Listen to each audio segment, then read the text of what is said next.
વાગરા તાલુકા કોંગ્રેસ કાર્યાલય ખાતે સંગઠન સૂજન અભિયાન અંતર્ગત સમીક્ષા બેઠક યોજવામાં આવી હતી। તાલુકા પ્રમુખની નિમણૂક માટે સેન્સ પ્રક્રિયા હાથ ધરાઈ હતી। પ્રદેશ કોંગ્રેસ સમિતિના નિરીક્ષકોની હાજરીમાં વાગરા કોંગ્રેસ કાર્યાલય ખાતે સંગઠન સૂજન અભિયાન અંતર્ગત એક મહત્વપૂર્ણ સમીક્ષા બેઠક બોલાવવામાં આવી હતી। આ બેઠકનો મુખ્ય ઉદ્દેશ તાલુકા કોંગ્રેસ પ્રમુખની નિમણૂક માટેની સેન્સ પ્રક્રિયા હાથ ધરવાનો હતો, જેના ભાગરૂપે તાલુકાના અગ્રણી નેતાઓ અને કાર્યકર્તાઓ સાથે વિસ્તૃત ચર્ચા વિચારણા કરવામાં આવી હતી। કોંગ્રેસના સંગઠનાત્મક માળખાને વધુ મજબૂત બનાવવાના પ્રયાસના ભાગરૂપે આયોજિત આ બેઠકમાં પ્રદેશમાંથી પધારેલા નિરીક્ષકો જેમાં મનહરભાઈ પટેલ અને ધનસુખભાઈ રાજપૂત ખાસ ઉપસ્થિત રહ્યા હતા।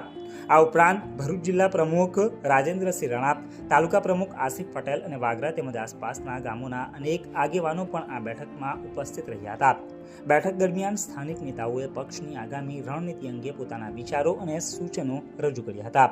આ સેન્સ પ્રક્રિયા દ્વારા પક્ષના કાર્યકર્તાઓના મંતવ્યો અને ભલામણો જાણીને યોગ્ય ઉમેદવારની પસંદગી કરવામાં આવશે, જેથી સંગઠનને નવી દિશા અને ગતિ મળી શકે।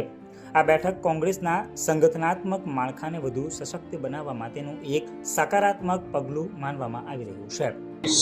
સંગઠન વર્ષ ઉજવવાનું નક્કી કર્યું રાહુલજીએ, ત્યારે સંગઠન સૂજન અભિયાન હેઠળ અમારા જિલ્લામાં પ્રદેશ સમિતિના નિરીક્ષકશ્રીઓ શ્રી સન્માનીય મનહરભાઈ પટેલ અને શ્રી સન્માનીય ધનસુખભાઈ રાજપૂત આવેલા છે।